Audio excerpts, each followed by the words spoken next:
Hello and welcome back to the Cosmic Vortex and Happy New Year. I hope 2022 is a great year for all of you. I have decided first off to ditch the rebrand. You might have noticed the channel now has a new logo and a new banner. I was thinking about renaming it to Choice Thoughts, and when I was making the promotional material, I didn't like it at all. And I thought, you know what? I actually quite like this name, so I'm keeping it. Hope you all agree. I really liked it anyway, so I'm just keeping it as is. But there's a rebrand, I'll be doing a channel trailer soon, and this year is going to be the year of this channel. I'm going to put so much more effort into this channel. I'm not going to have massive gaps between content as best I can, and I'm going to do my best to bring new stuff to you as often as possible, depending on what's obviously happening with the things that I like Doctor Who and Marvel, etc. But we are kicking off this year of content with a very quick, right after the episode review of Doctor Who's New Year's Day special 2022, Eve of the Daleks, which was just a brilliant episode. I really liked it. I'm not sure it's my favourite Dalek episode of the three, because I am a pretty big Revolution of the Daleks fanboy. I really liked that episode. That was just a fantastic episode and is probably still my favourite Jodie era episode, or one of them. I don't know, I really like that one, that's just me personally. But there was a really good concept to this. I mean, let's try and break it all down from key things. So first off, the structure of the episode. It was an hour long,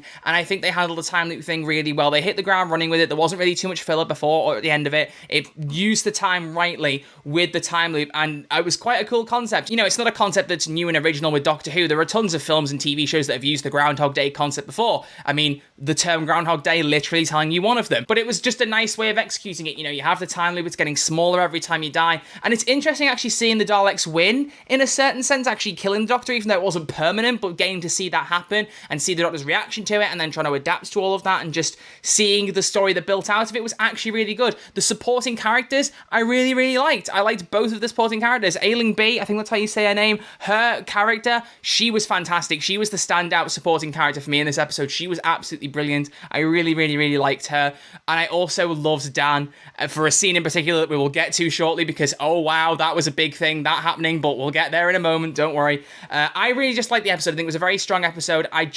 The more I watch of Jodie's era, the sadder I'm getting about her leaving, because I've always liked Jodie's Doctor. I've said this in previous videos, but with more and more recent time watching her episodes, I have fallen more and more in love with her Doctor, and I'm getting more and more, you know, upset and unhappy about her leaving in just 2 episodes time now. I haven't done a video on Doctor Who Flux. I didn't have a chance last year. For those of you who don't know, I've had a teaching placement. I feel like I've beaten that to death on my gaming channel, so I don't want to go on about it here in great detail. Basically, I didn't have a lot of time to review each Doctor Who Flux episode. My plan is to do a looking back video, watching all 6 episodes and talking about it. It will be late, but I would like to try and do that, because in case it's not obvious, I did really like Flux, that's just me. But the thing that I really liked about this episode was they did close off a couple of plot holes. One of them being the TARDIS being broken, leaking, having all the like cobwebby looking things around the walls to the pillars. That was kind of not really brushed upon in the last couple of episodes, but here they actually cleaned up that she was fixing it, she was getting the TARDIS back to normal, and that was what caused the time loop. That's really good. And also the point of the Daleks being there for that episode was to get revenge for the Flux, which I like in one way. In one way, I think it's brilliant that they tied up a few more things with the Flux, and that Dan unofficially confirmed that the Doctor did set the universe right, because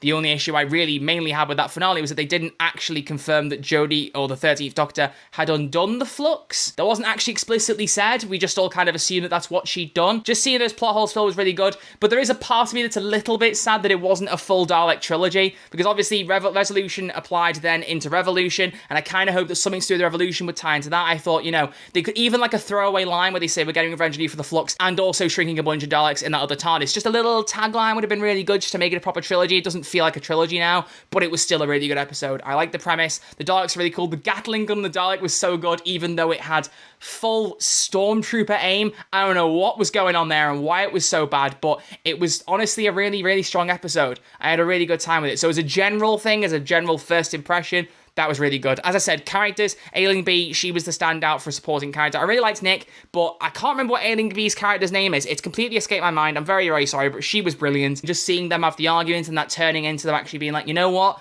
there's something here, that was really well done. But it was also a very good mirror for the best part of this episode, which was actually making 13 and Yaz, their relationship, their feelings, their whatever, a canon thing.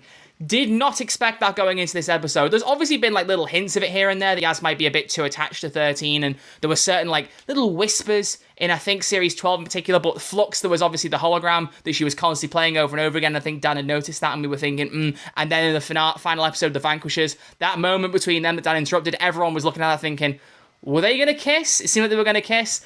And then this scene, the scene with Yaz and Dan, was so well done. I absolutely loved it. I love that Dan is the one to clock it. He's the newest member of the group, and he spotted it immediately and gone, hang on, does she not get that you like her? Right, hang on, this is so obvious to me. And I love that it gave Yaz a chance to be honest about it, because not only is it just an interesting character element, it's nice to just kind of see a bit of a romantic relationship developing again. It's been a while since we've had one of them, and I think it's being done fairly well. But it's also great for everyone who wants to see that kind of relationship. You know, there are a lot of people who really wants to see like an LGBT kind of relationship with Doctor Who, and obviously we don't want it to be forced. I think it was actually written in a way that was really good. It doesn't feel pushed in, it doesn't feel shoehorned in. Yaz's character has always been someone who felt like she could do more, and the Doctor has given her more, even though, you know, in series 11 and 12 we argue that she didn't have as much to do as she could have done, but that's a story for another day.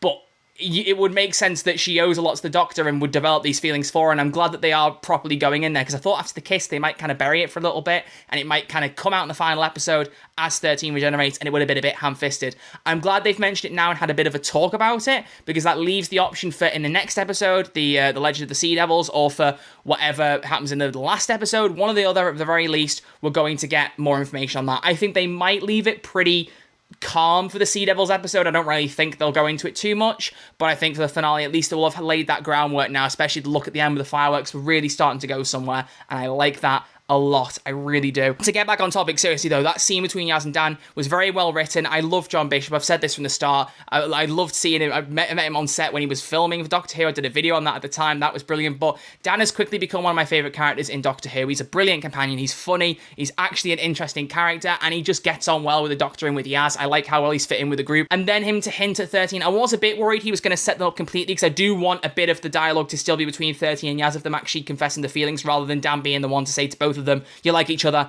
do something about it.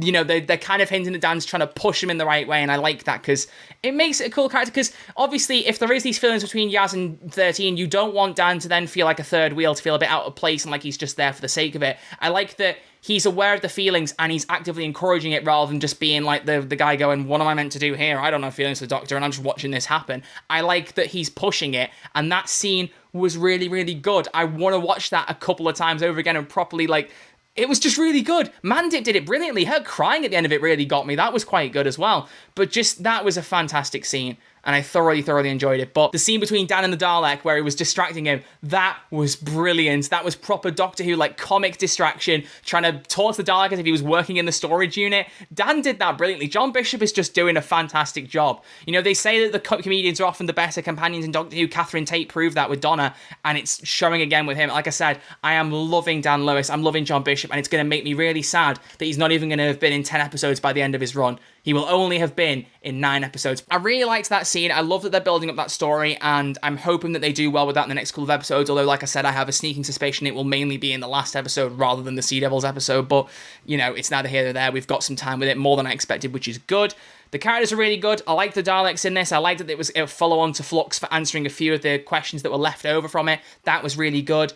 And it means now that you've got it completely open going forward for what's happening with the Sea Devils, etc., that everything's back to normal. We can go on and see where it goes. And can we talk about that Sea Devil design? I mean, it was leaked on set that there was going to be some kind of pirate-themed episode with the Sea Devils, because you can't avoid anything on Twitter when you follow enough Doctor Who things. I am not even following many leak accounts, but you hear whispers, so you know these things are coming. But to see the Sea Devil in that next time, it looks so good. It really looks brilliant. I honestly love the design of them, and it's a good way to take another classic villain and bring them to the forefront. Chibnall has done a good job, I think, whether you agree or disagree, of adapting classic monsters, be it from the classic era or the modern, and making them interesting in this. I like what he's done with the Daleks. I really liked what he did with the Cybermen. His master might be my favourite master of all of modern Who, so I'm really hoping he knocks it out of the park again. Oh, Sontarans, sorry, of course. I love the Sontarans in Flux, so I'm hoping that he makes it a 5th one and goes really, really hard on the Sea Devils and makes them interesting, although I haven't seen their original episodes, so I will make sure that I try and go back and watch those at some point so I have some experience with them and I can compare, because I'm really looking forward to it, and I think it will be really, really good. So there we go. That is everything on Eve the Daleks. Some very, very impromptu, brief, throwing my thoughts out of the wall thoughts. So I hope you all enjoyed it. I really did as well. I think it was a really good episode. Out of 10, I'm going to give it an 8.5. It's not my favourite episode of the Jodie Whittaker era, but there was some really good, strong things there. Some good comedic moments, some good characters, and I'm so surprised that Thasmin, as the ship name is being called, has been made canon. that is a really cool thing, and I'm interested to see where they go with that. I'm really hoping that Chris Chibnall takes that, runs with it, and gives it some proper time. Kind of like a Doomsday type thing, if it has to be, where it's kind of like a unrequited love until the very end, until it's officially confirmed. But if that's the case, at least they've teased it, because that's the same thing they did in Series 2. There was that scene between Ten and Rose in the Impossible Planet where they were talking about living together, or, oh, if that's what you'd want kind of thing. We've had that little bit of hinting. I want a bit more if we can, but if not, at least it won't feel like it's out of left field, even if there were little teasers. I'm glad there's been that bit of time in this episode to properly confirm it, give it a bit of, beef to it, a bit of beef and beans to it, because we all have a bit of beef and beans apparently, and see where it goes. So yeah, really, really strong episode, and just more and more loving this era, and I'm really going to miss it when it goes. I really, really am. But that brings an end to this video, so thank you all very much for watching. If you have enjoyed it, make sure you give it a thumbs up and hit that subscribe button if you're new. I'm really going to try and get to 1,000 subscribers on here. That's my main goal for this year. If we can get past that, that'd be amazing. We've done really well on some of the videos recently, so thank you all for the support. I do truly appreciate it, and I really can't thank you enough for all your support. It means the world to me. So thank you all for watching. I will see you all next time with a brand new video. Until then, look after yourselves, stay safe, and I'll see you all soon. Thanks for watching, everyone.